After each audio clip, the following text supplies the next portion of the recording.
Right.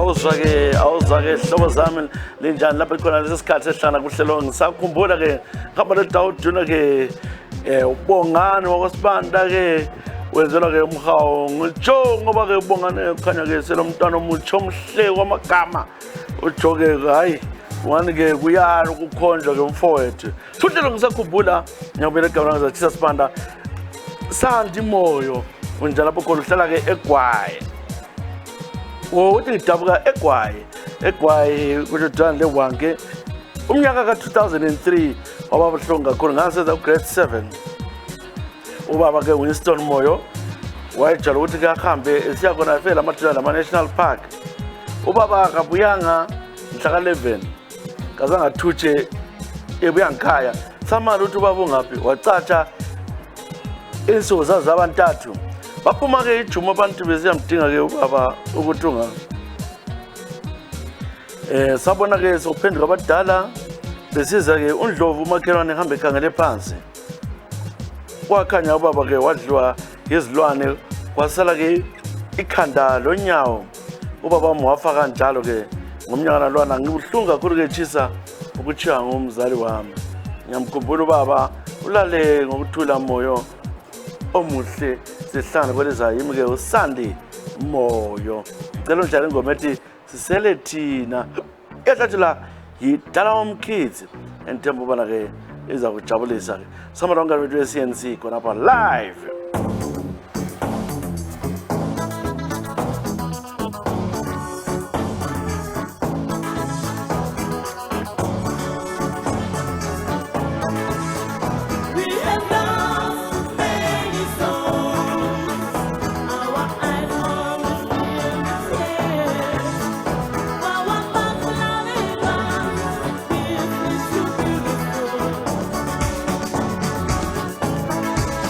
Let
ke mnandi ingoma phela ukuthi badala umkhithi ingoma sisele mama sisele sodwa sisele thina besitshala ke Sandi Moyo baba wadlwa ilwane Lions badla isitori sakho yasikhumbula kakhulu ke Sandi njalo thile sagcwala emaphepheni ngangahambile engidlandi ngangisisela lapha ekhaya ke la siphambili ngisakhumbula lawo ngabhale yakho ubuye ngapha ubhale usuke ngeke wafaka ukhohlwa njengoThembani Ncube uThembani Ncube ukuthi ke mina ngikhulele eKasi leMpophoma obulawayo ngingumfana ofunda mnandi eMsitela High School ngaze ngaqeda ke isikolo iqinise ukuthi ke ngiqeda ke isikolo kwaphana lodgeni langikhaya kwakulo mama behlala khona mama lo ke ngunyamfundisayo wangikhulisayo ngangihlala ngilala laye kukuhle ngizijabulela ngoba wayengcina enika le mali ngihamba edlala ibhola ngabangani bami anike imali yomphawo kwahlala kunjalo imkakhe la ekhona kodwa engakwazi ukwenzakalani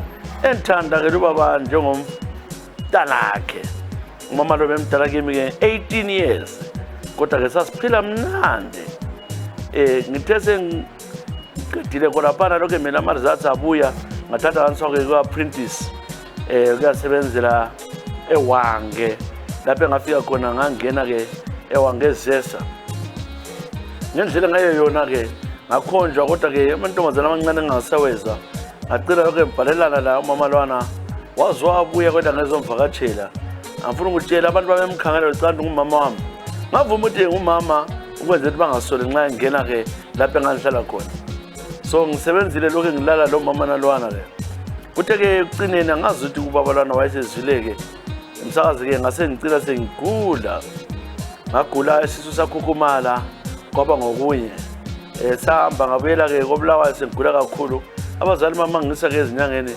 kwakhulunywa ukubana ke ngifakwe ulunyoka bamangala abadala ukuthetha ngabo unyoka ngagcina ke sengichaze abadaleni ukuthi ke athi ngilala ke lona amandlo bahamba kwathiwa ke kumele bayixolisa wayesesukile lapha eloja khona ngikhazi bekwenye indawo ke enkulumane basuka abazali bami bethume umnyudube bambala khonale bancenga besancenga wagcina ke ubhadala inkomo wayesifuna inkomo ezingu10 kodwa wacela emnika ke imali esabekayo wanthatha ke ubaba lo wawe nguye onthathayo wathi uza kubulala isitshokimi wahamba wangigeza wangeza izinto ukuthi ngizidle ikusila kwami into ehluphayo ke msakazi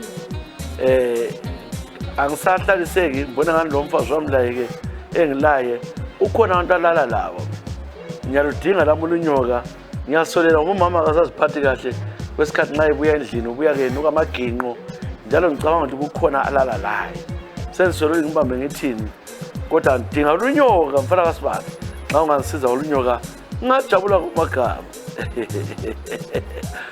futhi ubukhwele buyalibazisa ngoba ufaka la uthi yekela ke ufake ngomama yekela lo muntu wenkosi kaZibutho encekezi nix wena ngoso ucabanga ukuthi ke ukhona ke akwenza khona kanti ke maybe kakulala nix akulala lutho ngicela ke unitshale izingoma ubona ngani zingajabulisa ekakhulu lana ke uthe ucela ka Sifas Simenya abanye la ngoba sinomkhefas kodwa ngoSifas Simenya ya ingoma entebubana ke iyakujabulisa wena khona abo Thembani Ncube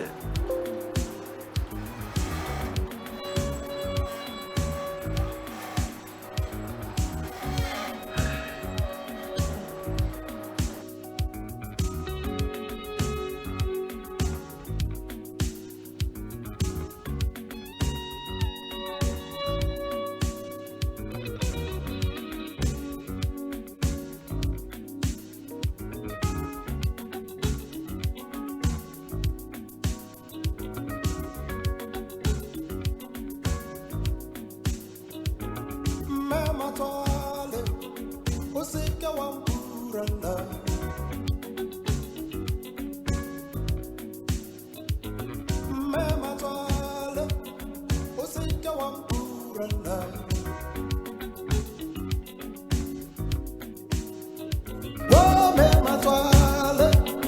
What's it going to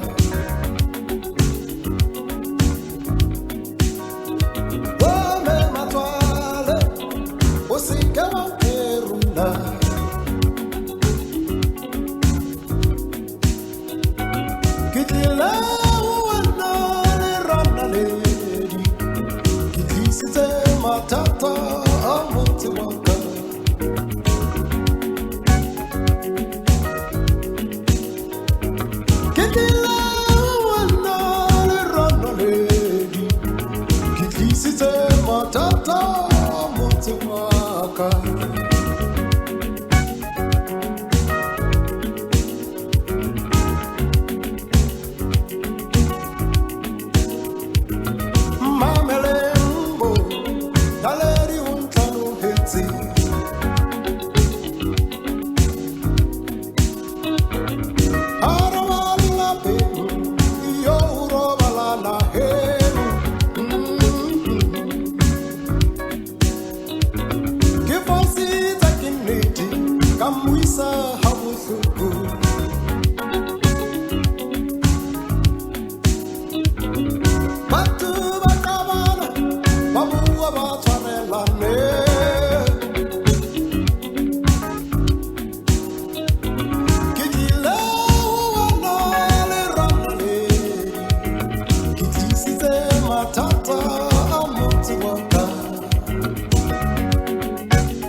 I'm old school for you.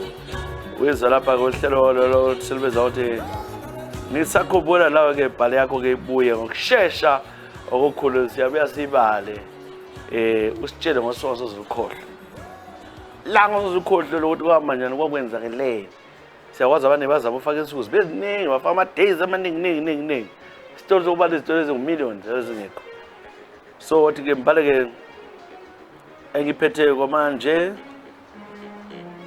vela ke kuNomvula Mpofu. Nomvula Mpofu ngiyakubingelela la ubhalile. Ngilomyeni yami bengihlala la lapha eUK sabuya kulomnyaka 2001.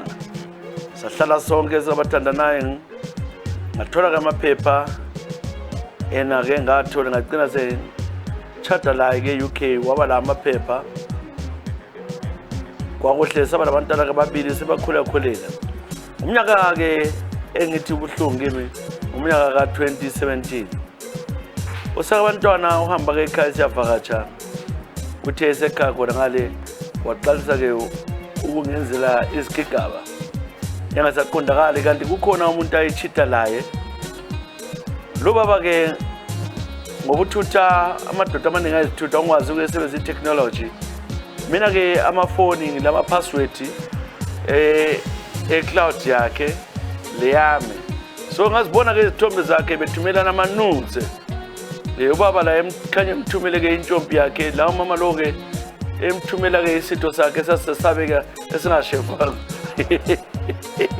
esingashevanga lokusheva eyangisa umfazi olichapha ngabuya ngambuza lapha salwa kakhulu ngendaba yangikhona kwathi ngo-2022 ngezwa ke kuthiwa uchadile ngithe njalo ngihamba ngisiyamreport e-UK ubaba wenza iskandalo esikhulu wahamba wafaka i-divorce by decision incwadi ezazithunyelwa angizibonanga wayesengidivosile umuntu lo-ke le ntombazana yakhe ibuya ngomhla ka-2023 sibuya ngapha-ke e-England ngithe ngisiyazama ukwenza i-appeal kwathiwa kenza i-appeal yena wahamba wa-advertise konyola newspaper ongaqondakaliyo kwe-Norwich wasethumela lezi ncwadi endlini esake sahlala kuyo ukuthi ngihlala khona and incwadi ezaziphendulwanga bamgranta i-divorce after 2 years setshade lo mfazi lekhafu nokumbisa kodwa sengicanga ukuyekela vele ngoba umuntu yabe engakuthandi ngithi-ke mina khona ngapho-ke wena Thubayi ukhumalo we-dot awuyamthethisa ngithi hlala la-ke lo mfazi wakho anganandaba inkosi kubusise cela-ke unditshale heyi wakudivosa ulokulele mama vuka ma ulele mani mama kwahamba njani walala kangaka ungaboni ukwenzakalani lokuphelile kwakho kuthi kunjalo-ke siyakubikelela khonapha losiziviji lani lonke libukelele sisikhathi mana sokutshala umoya kwi-Africa othe uyathanda Nomvula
Sithi mayibuya eAfrica sitshala ke umlaleli wethu othiwa uNomvula Mpofu bamthatha 10-0 baba wathatha lo mfazi ekhaya wambiza khona eNgilandi sebebonke khona phansi futhi uthi-ke bongasela chemist ubaba wafihla izincwadi zemtshado waze wathiwa hayi divorce baba umama akabonakala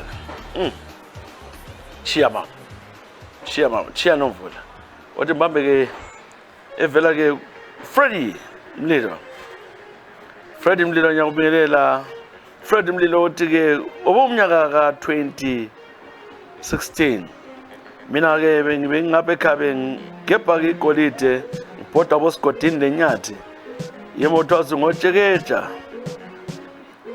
so besitshekeja kanzima kugedwa kanzima kuthwalisana amagabha azivuzayo ngithe ngisenyathi ngigebhile ngathola umkuti wami ozwayo ngathola umkuti wami ozwayo kodwa kwase ubuya-ke unye umuntu kwakuvele eshurugwi bengu-4 bangithelela bangichaya bangilimaza bangithathela ngenkani ngathula kwaba njalo ngahlala isikhathi ngamelela 1 month ngathi-ke lami liyana ngizakuya revenge ngibuyelile-ke emsakazi kophange lo mngani wami-ke okuthiwa ngu-Master sahamba siyagebha khonale ngababona lawana abantu ngamekela ikakhulu ring leader angikhona owangiyantsha kakhulu ngase ngimnyenyela-ke ngabuya ngehloka ehleze nathi amanzi ngathi amgamula-ke buchopho baphuma wafela khonapho-ke lo muntu yikubaleka kwami ngaphambana-ke labantu ababengidinga abangamapholisa ngaphuma-ke elizweni okwamanje ngilapha-ke leBotswana ngiyakwazi into engayenzayo impi ngiyakwazi ukuthi ngiyadingwa yimi uFreddie Mlilo ngilapha eBotswana kodwa eZimbabwe ngisabuyeli ngiyafela lapha lo muntu-ke iqiniso wangithathela umkuti wami awuzanika imali ezwayo engange$2,000 so ngithi lapha khona-ke lala uthula ndoda kodwa ngiwaqalisayo indaba yangikhona yimi-ke uFreddie Mlilo ulesidumbu phansi uFreddie uthi kaziqhenyi kodwa uthi akhulume iqiniso laba-ke esikorokozini akudlala baba kubotsheketsha kakudlalwa kuyafiwa angalothi babulalana nantu akhona bebabedakwa kakhulu kumbe kube kuyini madoda sizo lomnganane ngicela-ke unditshale ingoma ubona ngani ngayisukumisa-ke ilanga lami ngabe eBotswana-ke ngithanda-ke ingoma zelanga ilanga ngike ngayibona lapha-ke wathi ngidinge-ke ilanga sekutshale phi ulanga laphana-ke umfanyana ela sekutshale umfanyana vela-ke ulanga Tom Kumbo Bosini Ncube Andy Brown Keith Ferguson awu madoda kwakuyisikhathi zakhona i-album elana-ke Substitute Silver and Gold hlanganisela labo Substitute labo True Love Chisa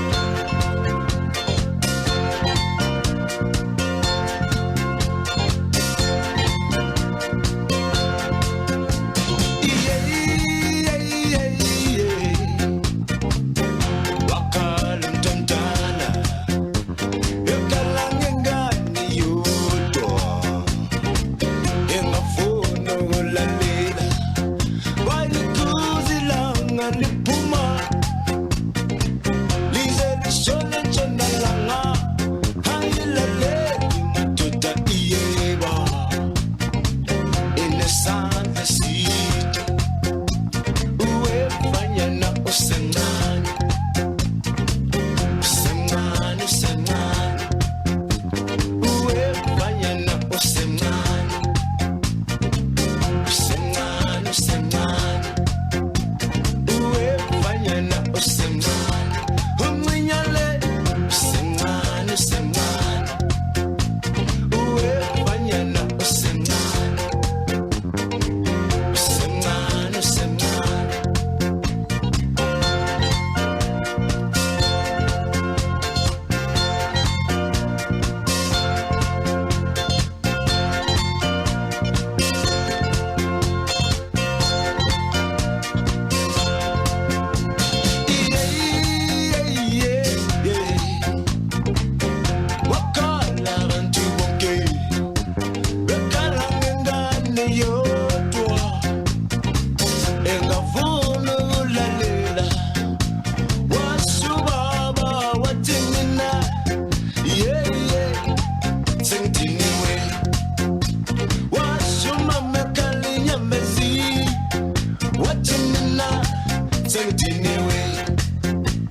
Ansulilanga alama kulesigebena i-album lana ke Silver and Gold ingoma esithi ke mfanyana ke ibhendi langa sitshale ke uFreddie Mlilo siyabonga kakhulu Freddie Mlilo yikela manje ke ngithathe vela ku Aliyah Sibanda Madawu bekuhle ke umnyaka 2010 lapha ngihlana lejaha elinye la Mahlangu uthe Mahlanga lo muntu ngimthandile kakhulu ke Chisa one Thembi lo mhlaba ijaha lebelivela khona ke nge-United Kingdom hlala le South Africa umuntu lo ke ngendlela ngithanda ngayo kwazi wafika isikhathi ukuthi siyehlala siyehoteleni ubehlala ke ezigqwele ke ama-shirts akhe mase discover ukuthi lapha ke umuntu lo ngithandana laye ke umuntu ke uma ngoba lemehlweni lapha kumbe walinyazwa yini These ngani sengisethu wathi ngaboyethuka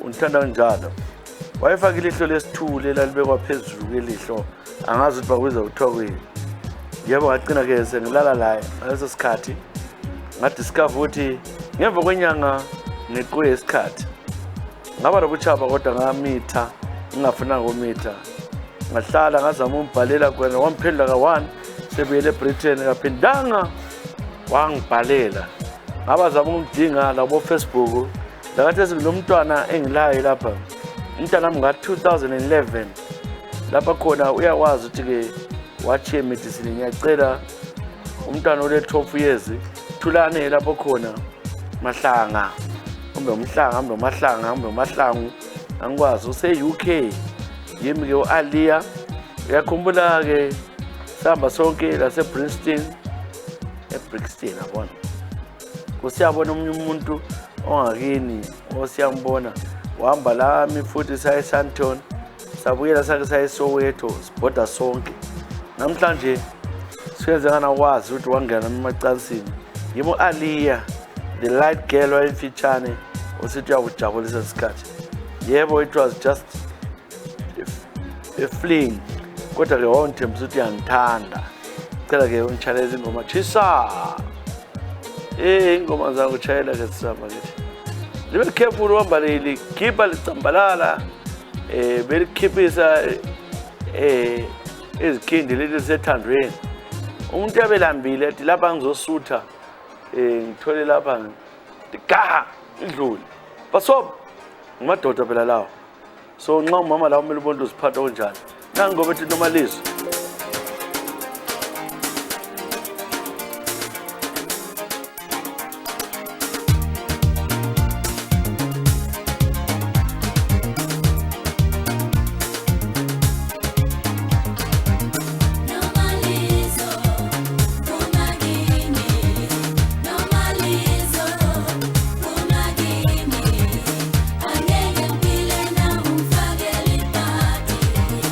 Angeke mpile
awuzwa-ke ingoma ke mnandi asokujava sikwenze lapha noJoe bekunzima ingoma sethi normalizo besiyitshele-ke u-Aliya Sibanda sethemba kulapho khona Aliya-ke uyajabula kuhlelo loluzwa lapha namhlanje uhlelo-ke luthanda abantu abaningi uhlelo kuthiwa ngisakhumbula lapho sitshela khona usuku lakho ongasoze lukhohlwe empilweni yakho. Nangu Michael Nkomazana. Michael Nkomazana utshona njani? Uyasiza na? Siyakubingelela. We are live from Bulawayo studios ze-CNC. Studios ezikhona phana kodwa ziyathinta sibuye ngoba sizokufilima size yonke into. Michael Nkomazana uyaphila na? Michael Nkomazana uthi msakazweni kumnandi lo msakazo kade indaba usakaza okufitshane okungaka. Ufuna kube kude ke Michael Nkomazana. Sizakwenza kube kude lokho kodwa ke imali ukwenza nxa ufuna kube kude imali ekhitshwayo. Akuso mahala. Yamele usinike imali. Right. Ufaka Nkomazana. Ngithanda ukubingelela ke lapha ke okhona. Mina ngikheteka lapha eSouth Africa. Ngisebenza kwenye ke ichurch. Into khona ke msakazi ke kulabo mama babuya bezoklina lapha ke church. Abama bomthandazo dlanzela manje umfundisi. Omama laba bangizisisa kakhulu ngcina njalo ke mina umfazi wami uhlala ke ekhaya uyabuya ngapha. Sengagcina ke ngithanda nomnye umama wechurch lapha senior lady wechurch othethwe ngomunye ke ubaba wesintwini. Into khona ukuthi mama lo kasafuna ukungehla. Ungitshelile ke ngoNovember ka2023 wantshela ukuthi ke usezithwele njalo kakuso somkakhe lesi sisoba ke umkakhe kabayenzi lutho njalo yesaba ngubhala nje ngisevalweni lapha ke msakazi namhlanje ngiyala stem namhla ka 24 December so angikwazi ukuthi senze njani ngethukile ke umama lo 13 ukuthi ke uyasipila amabhins ahla chaze nxa ngafuna ukumasepta uzathi ngirephile angilale ngingingela ngemuva konke lezi chatala ngokwethuka ngovalo ngoba ke lo mama ke uzamfaka engozini enkulu pho ke sibani indaba enje ibanjwa njani sezifisela ifikelwa ukuthi ngimdingele inkabi zimbulale lo mama ngoba ke uyangikhathaza so ngihlezi nzima ngiyekhaya ngoDisemba kathesi ukuyabona ke inkosikazi labantwana ngiyabuyela uDubo ngoJanuary ngoba umama lo yala uthi sisu nesami ngimtshela ukuthi katshela ubaba ukuthi sowuphambanzile kodwa uthi ubaba kangithinti uthi ubaba vele wacina ukungithinta ngoJuly so uzabakwazi uzambuza ukuthi mithiswe kuyini pho ngizenzani ihlaba izulu ngifisa lokubaleka ke lapha kodwa ngizaphila ngani eChurch bangihlonipha lama abanye ngena nxa ngikheteka yimi lo dubekileyo Michael Nkomazana ilanga soze likhohlwe ke Nkomazana elokuthi ke wangena emacansini lo mfazi webandla umfazi ohlonipheka ebandleni bathi iBhayibheli eceleni lokho kusithumayo ngaba phambili umnqantsho avele kwenzakala izinto kwaba luthuli kwaba maphansi phezulu nayo ke indaba senzakele sekhala futhi sebedinga usizo besebona ndini azama udinga lo sizo ngoba kufiwa lapho ke kudabuka iBrugwe besenza lokho abakwenzayo nako kuyakhala kathesi ukuthi ke enze njani umama lo uyesaba ukhipha uyesaba futhi ukuthi sisu indoda ayimthinti sibe ngoJuly ngamthinti so yena seqina ngamithi kuthi umama lo vele inkaringo zomzimba zamkhulela nje umuntu osehlala kakhulu isikhathi eside so enzeni icon asazi ke lapho ke mama utshala uburnout kaSipho 6 mabuse Michael Nkomazana ukuthi ke umama wayengavikeli vele danko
Aha. Ingoma goSipho Hostix Mabuze Bernard. Tonight I'm gonna give it to you, baby. Michael Nkomazana. Omithisa ke umuntu ebandleni baba. Wena ukhuza ke jamlot wakho lo wathukuza. Kwaba ikho okwenzakalayo. Hayi anginangikali lawe. Yeah, wena ke uthi unfortunate. Fortunate unjani fortunate? Fortunate. Sibonga sakubani fortunate. Alright, asibale phela fortunate. Sabala fortunate ngiyakubikelela ke chisa ke khona ngapho ke elisakaza likhona siyabonga ngohlelo. Yeah, last week azazi sibe khona indawo zokuthi ke uJoe asuka wathatha amakhiye wacatsha istudio sala sikhiwe. Indaba yababuhlungu lezi ngevike epheleyo. Sithi hayi madoda size emsebenzini. Kodwa uJohn ungambela amakhiye udrivile wale ePlumtree siyabona khona le kibo kantombi yakhe so aselekotanga siyaxolisa kakhulu ngokwenza la ngevike epheleyo ukuthi asarekotanga. Fortunate nyawubingelele. Uhlelo yilo siluthandayo mina ngilapha ke South Africa. Bengisebenza lapha ke emakhishini. Ngisebenza kahle ngumama ke le 42 njalo sengisebenzela abelungu for 12 years. Umntana omlungu ke ongumfana umntana omlungu lo le 28 ngumfana ke ongezwa bebuya ke endaweni yami ngale. Lami njengomuntu olambileyo bengicina ngilala la umfana lo silalo kwesikhathi eside iminyaka le wazwaqeda la secollege yakhe. Kodwa ngendlela angihwabhela ngayo kafuni ukuthi ngisondelane la eduze. Kodwa nxa sebuya kimi ufuna ngimenze izinto zonke azicabangayo. Nguye ngifundisa ukuthi lokho kwenziwa kanjani. Ngazafundiswa labo dogi. Oyitayila lezo dogi. Okay. Kwaba njalo wangisebenza ke lumfana. Lanxa ke ipipi yakhe ibincane kodwa bengikholisisa njengomuntu ongela jaha eSouth Africa. Isikhathi eside sengifuna le jaha lo mfana othe ngidubula ngavele ngikhombe. Into lenzisa ubuhlungu kakhulu. This is 2022 lokho ebambele emntwaneni wekhiwa lo ngilamba kangaka. Mina umuntu engangila ngehloka la kudala. Umfana lo lobukhwele watshela ikhiwa ukuthi akumelanga ngi-offe. Watshela ke umlungu wathi akumelanga ngi-offe. So sibanzima kimi ukuthi ngenze njani. Umfana lo yena ulama girlfriends akhe kodwa mina akafuni nginambithe eceleni. Ngakutshela enye secret ngeke ngaphuma ngilanda imfa. Mhla uqeda ukubekwa ngalalo nginye umuntu ngezwe sithi lapha ngilalo ngumuntu ozwa ngakholisa kakhulu. Manje ngifuna umbuyelela ke uDube kodwa ke ngisaba ke lokho ngumfana lokho ngoba kuhlala kufaka isibhamu ekhanda lami ukuthi kuzambulala. So angifuni ukuluza umsebenzi. Ngiyawuthanda umsebenzi wami. Cela ke ungitshele izingoma chisa.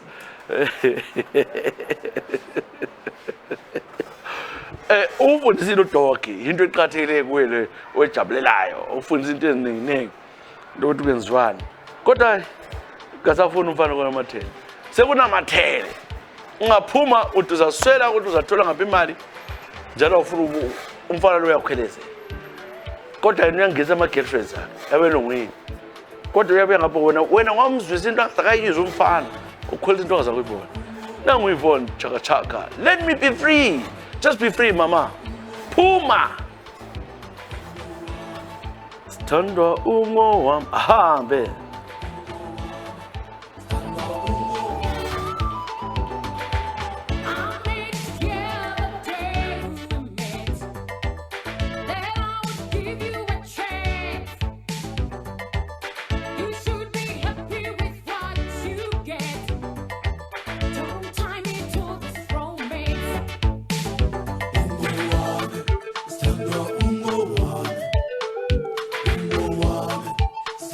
Ungo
hayi ngoma ke mnandi phela ke we born chaka chaka let me be free.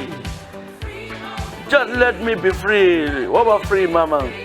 Okufana ukuthi phusumana ukuthi ukuyefika kathana no. Wena ke fortunate, ngokubhala fortunate. Angazi ngoba nisifo sakho ke. Kodwa sithemba ke ukholisile ingoma yakho. Yebo, hayi ukuthisa kulapha kuyesabeka. Yeah. Nangothi ke ngumelo ndoda. Melo ndoda. Ngiyakubingelela ke namhlanje. Ngicina thunjana lethu. Kuhlelo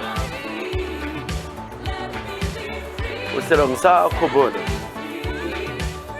Mina ke ngivela ke koBulawayo kodwa ekhaya originally ke sivela ke eNkayi kodwa ngikhulele edolobheni koBulawayo. Sengingapha ke South Africa ngozozama ukudinga ukuphila. Ngisazi ngikhuluma nje ngibhala ke incwadi ngoba uhlelo lwakho ngilizwele ngisesejele eSun City. Mina ke ngiza kutshela ngesikhathi sami ukungena kwami ke ejele ngena ngomnyaka 2008. Lanxa uhlelo lo ngangilazi kudala ngimangela ukuthi lokho lusekhona. Njalo ke ngophilile kuyajabulisa mfowethu. Imumelo ndoda bese egoli lapha ngidriver ke izimoto ngasuke izimoto lezi ke amatekisi ngasuka ngangena kuma trucks. Bengitshela ama trucks ngizendlela seZimbabwe ngingena eZambia. Ngabuya ngazosebenzela eGoli ngibhoda ngisiye Free State. Ngisiya khona eEastern Cape, Western Cape ngitshayela. Kwenza ke ukuthi ke ngithwele ke omunye umama ku resting place lapha na. Umama lo ngase ngithi ngiyaphumula. Wayivumile ukuthi ngihamba ngisima. Umama lo ke ngacina ke ngizama ukucela ke igwayi wala. Ngacela ngibambe ngamandla. Ngithe ngibambe ngamandla ngimehlisa wabe sithi ngose siyangireport. Yimi ukumthatha gijimisa khona bana esasiphake khona ngambopha ngambisela emoteni. Ngihamba la lokho ngumgcinile khona bana. Ngase ngisiya kwenye indawo egangeni. Lapha ngafika ke ngenza into eyayivele ke into embi kakhulu. Umama lo ngacina ke esengichile. Kwakuthi ngangibophe kakhulu ke. Angimkhamanga msakazi nxa icourt kwathiwa strangulation. Bangithatha ngemeda bangigweba. Bangikhiphe ngeparole. Sengiphumele sengiphandle. Angimazi lo mama kibo. Ngiyafisa ukuthi ngiyexolisa kwabakibo. Isizama ubuhlungu imumelo ndoda thisa siyabonga ngohlelo kodwa wawulanto engayenza still nganza ngene ejele ngerap. Kwasobuhlungu kakhulu ngoba ngathi ngimthwele ngangivele nginamaphilisi ami lawo ukuvusa amaphilisi lawa angikhathaza kakhulu esefuqa into yami esesenza ukuthi ngizawuqaba izoti wawuncedisa kakhulu. Wagcina songenza ukuthi ngicine ke sengimbamba ngamandla. So kwaba kubi kakhulu ngoba ngazange ngiceba wehlike emotweni ncenga uyaphila. Ungixolise mfowethu wabakibo nqabelalele. Mina yimi ke lapha ke umelo ndoda sengaphuma ke ejele. Abafowethu bagcwele ejele chisa sibaqeda isigqoko kodwa bafuna ukubakhulula ejele. Mina ngaba lenhlahla sengaphuma ngizama ulungisa impilo yami kodwa konke kuzaba mnandi. Ngithemba konke kuzaba mnandi. Cela ke chaya izingoma ede ithanda kakhulu yokhola evela ku P God. Mana nguthaleti uzophendula. Ngithanda ubonga kakhulu ke ubongane. Osibanda. Siyabonga kakhulu uhlelo bengisakhumbula igama lakhe zechisa Sibanda. Till next time uNkulunkulu aliphathise. Bye bye.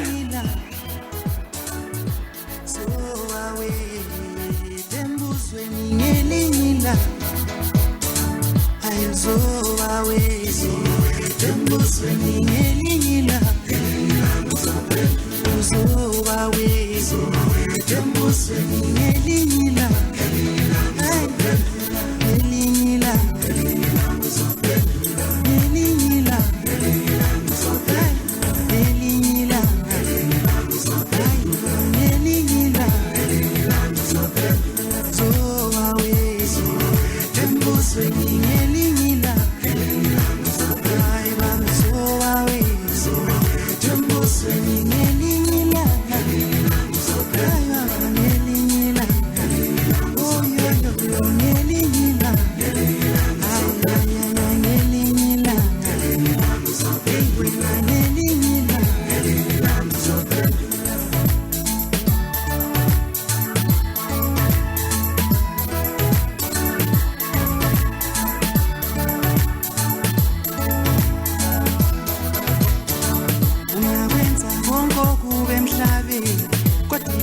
ezimini enzima ungakwenza konke okube emhlabeni kodwa ezimini enzima kodwa ezimini enzima ayaya oyeza lemini baba ayaya kodwa lemini enzima ungakwenza konke okube emhlabeni kodwa ezimini enzima ungakwenza konke okube emhlabeni kodwa ezimini enzima kodwa ezimini ayaya liyokuzwa baba liyokuzwa we ayaya ayaya ezimini enzima baba ngobi ezimini enzima wena mama leligazi lichitheka kangaka liyokuzwa ezandleni zakho leligazi lichitheka kangaka liyokuzwa ezandleni zakho sisho kuwe muholi sisho kuwe muholi sisho kuwe muholi sisho wena muholi leligazi lichitheka kangaka liyokuzwa ezandleni zakho leligazi lichitheka kangaka liyokuzwa ezandleni zakho sisho kuwe sisho wena sisho kuwe sisho wena uzoba we embusweni ngelinye ilanga uzoba we embusweni